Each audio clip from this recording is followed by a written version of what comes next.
Hi everyone, this is Pramita here, and I would like to welcome all the new ladies. And I'm sorry I have not been able to reply to the comments that you people have sent, and that's only because I didn't have the time, first of all. Secondly, this is not an excuse. Thirdly, YouTube has not been sending me any information, any notification regarding the comments that I'm getting on my videos. So it's taking me a while to go back to each video and see if a new comment has cropped up. So please be patient. I'll definitely get back to all the comments and reply to them. So if you have any questions, please post in the comment section. Please be patient. I'll get back to you definitely. And probably I'm going to do Q&A sort of video very soon, whereby you can ask any questions about myself, about crafting, whatever you want to know, and we can do that. You can send these questions over on Instagram also, but I'll do the Q&A on YouTube. So that's one thing for sure. Secondly, I wanted to show you how I create these scrappy sort of edges. Now these are all made from scraps that I have throughout the journal making process. So usually what I do is I don't pre-make stuff like this, because firstly I am a forgetful person. I usually forget where I place them, and then I spend half of the time looking for them, then I don't find them. This is just, this is like a story by Jerome. If you have read his stories, it's like that. So I spend half of the time looking for these scrappy preps that I might have done, or any prepping that I have done. And then I, lose my patience. I lose a lot of energy looking for them. And I also, it's a waste of time also. So I have decided, this was pretty early on, I had decided that okay, I'm not going to pre-make anything. Whenever I'm working on a journal, I'll see what I will have to put into that journal and I'll work accordingly. So that is why I don't mass make things, because I inevitably misplace them. I don't lose them, I misplace them, and then I fret that I can't find them. So it's it's a emotional process for me. So anyways, so I had shared this one, and there was another snippet that I had made. I have used that up in the journal, and this is also going to be used up. But before I proceed, I thought I'd show you how I put together scrappy things like this. And this is towards the end of the journal making process, because by then I have accumulated a few scraps, and I know what I would not be using on the pages or journal cards or anything of that sort. If something that is left over, or if I think that is extra, I would use that up in making these edges or clusters. You can say these can be made into tiny bits also. So I have made them like this because I wanted to use them as belly bands or edges or something of that sort, but you can make them into smaller sizes also. It's totally up to you. So I'll show you how I do this, and that's going to be super easy and quick as usual. So here I have a double-sided tape. This is an inch wide. You don't need to have a double-sided tape, but this makes one thing very easy. That is, once you start gluing things down, your fingers get sticky. So to avoid that sticky situation, you can use this. This will reduce the sticky finger situation, but you still have to use glue. You can't escape that process. So I'll be using this, and what I'll do is when I take off the sides of the pages, I don't throw those scraps away. I just keep them, and I tend to use them as bases for things like this, or maybe use as the pocket edges inside, lining sort of thing, so that I don't waste paper, and make good use of that also. So I'm going to lay this double-sided tape down This is a pretty old one. I don't know if it's going to be able to stick or not, but let's hope for the best. So I'm just going to, just a second, I'm just going to lay this down on this scrap piece of paper so that there is no stickiness at the bottom, and I can just rip off a portion if I don't need the whole section and use them in my journal. So you can work like like this. They can be like this, or they can be like this, whatever. So I'm trying to do something like this. So it is going to be horizontal sort of thing. And I have enough scraps from the project that I was working on. So this is a kind of a scrap bin I have. Now this is not the only scrap bin I have, but this is the one. What I do is I keep a box like this close by. And when I'm working on a project, I just keep throwing those scraps which I might use, I might not use later on, into the box so that the clutter is minimum and I remain organized sort of thing. So when I finish the project, I would just go into this bin and dig into it and then see if I need to use something up, or if I can use something up, then I'll use that into small projects like this so that I can exhaust all the pages that were there in the kit or whatever I had chosen to be in the journal itself, or any project for that matter. So I try to do that, but that doesn't mean that I am very efficient at this. I just try to be efficient. I don't know how much I am. Because there are more organized people than I am. Okay. So I'm going to take the backing off from this. Okay. And we'll see what happens. So I'm going to take the backing off. Now, you can take the entire thing off, or you can take it off bit by bit, but I'm going to take the entire thing off. Now this is a very sticky situation, so I'm going to just see what I can use. Oh my god. Okay. So here is the strip that I'm working on. Now I'm going to dig into this box, as I said, and I'm going to go in and see what I can use. Like I have this paper. I have some labels and some music paper, some book page,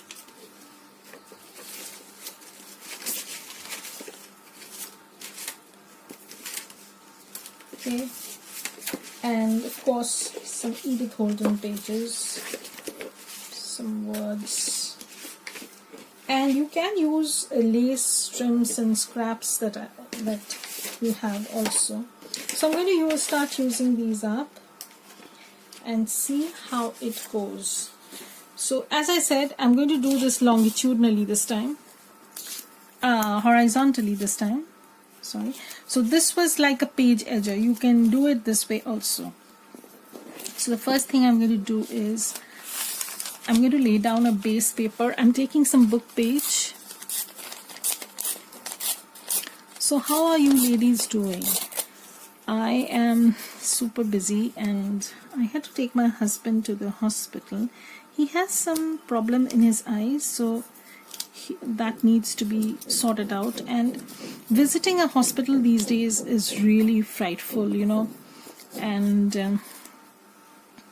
with the condition of my lungs, I would rather refrain from visiting a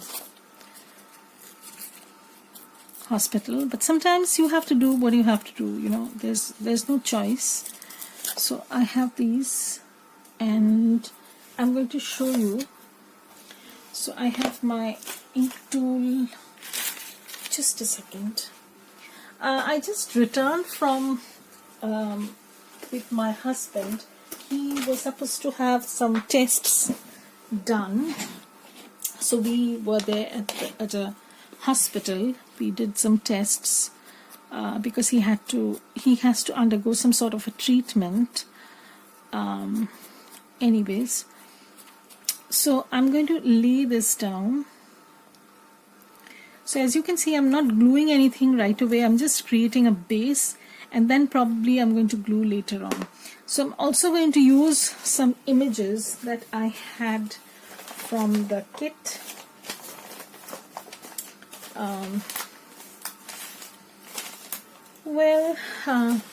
I can't seem to find them, but here they were somewhere around. Okay. I can't seem to find them. Okay, now let's dig into this box. If I do have these. Okay, I do have these scraps. So what I'm going to do is, now these were all in the kit, you know, the kit that I was using. And if you want to see the kit flip, then you will have to go over a previous video that I had done. Now where did I lose it? Oh my god, I must have misplaced it somewhere.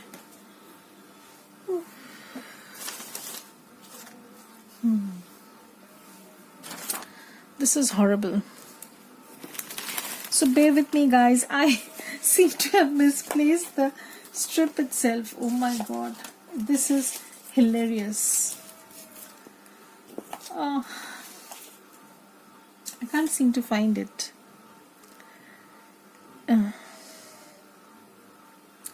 This is really weird. I don't know what's happening. I just had it here and now it's not there. Oh my god.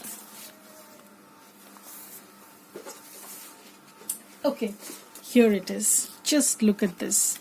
It was hiding in plain sight.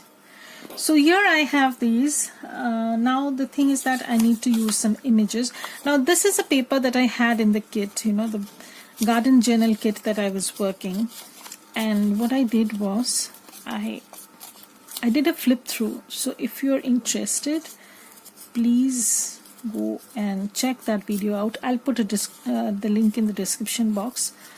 And I'm just tearing up the edges because I don't want this to be, you know, I don't want this to be straight edged. So just inking this. You don't need to ink this, but I am a little bit fussy about certain things, so I can, please excuse that. So I can take this off. So if you're using a double-sided tape, you have to be a little bit quicker, otherwise they get stuck and then, you know, you'll have to tear the page. So again, I have some music paper over here that I can use, and I'm going to do that.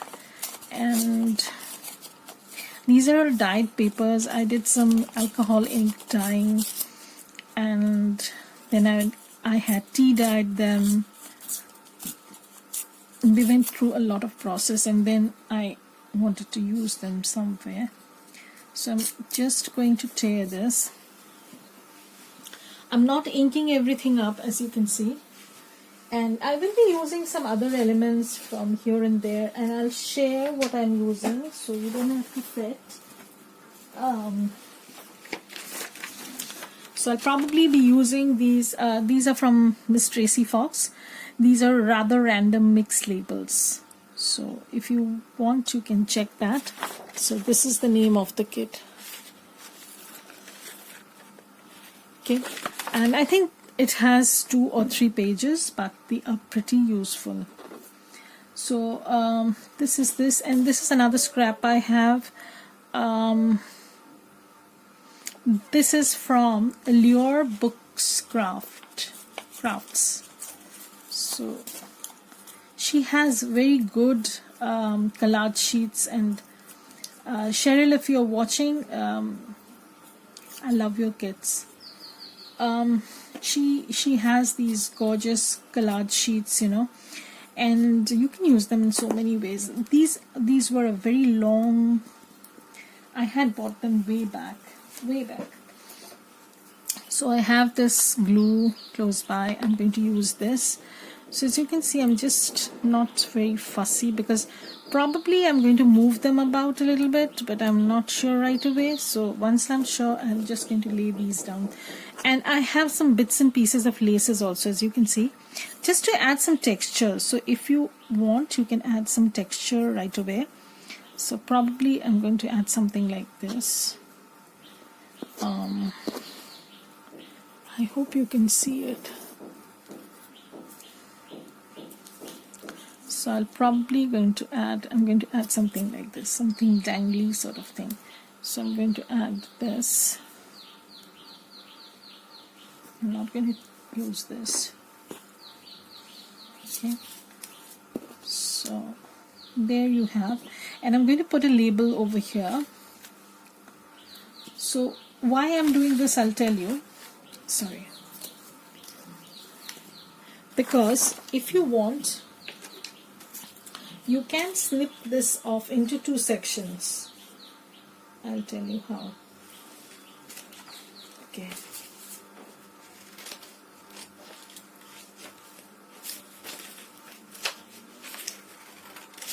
So because you might not use this entirely, you can make this into a pocket also. I have done these things with laces also.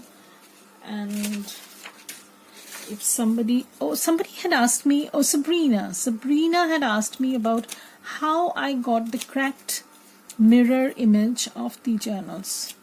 Okay, so there is crackle accent, I think, by Ranger. So you got to apply that.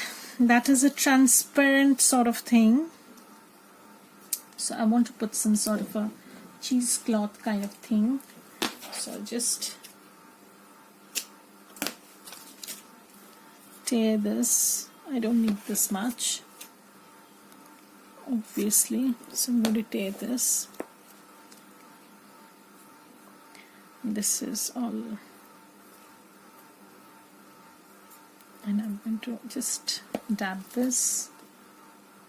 Just put a little bit of glue. And I'll probably use this like so. So you can see how it's looking. So what I can do is I can pull this a little bit. Yeah, that's better. Okay. So now I have this section to work with. So I can do something with that. So I'll show you how you can use them in your papers. You don't need to sew this also, but if you want, you can. I'm not sewing anything because it is pretty good as it is. So this is another portion. So I might use this over here. So I'm just going to ink this. And I'm using my new favorite, that is frayed burlap. This is again a beautiful color, close to frayed gathered twigs, but I like this. So I'm going to put this over here, okay, and I can put something over here. So I can tuck this over here. Just layering things up, and when you're layering things up, try to layer them in different heights, like so it becomes interesting. Like the one I've done here over here, see, this is the tallest one, and then there is this one, this is at another height. Okay, so this one is the tallest one, and then this one, and then you can see this one is a little bit shorter than the tallest one. So if you layer things up in different heights, it automatically gives it a much put together look and a complete look sort of thing. So that is a trick that you can follow. So I can add this lace, but I need to put something over here. Again, I can go back to some sort of a label. Okay.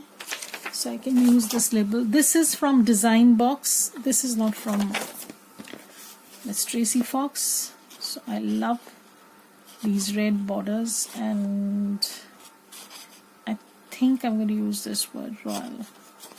So I'm just going to snip this off. Again, this shop is called the Design Box. If you want, I can put the link below if anybody wants to know. And just as I said, YouTube is not sending me any information regarding this. So I think I'm going to end my first part over here, and I'm going to start another one because my camera cuts me off just as I reach 21 minutes. So I think I'm going to come back later at the second part and show you the completed version. So bye for now. Come back at part 2.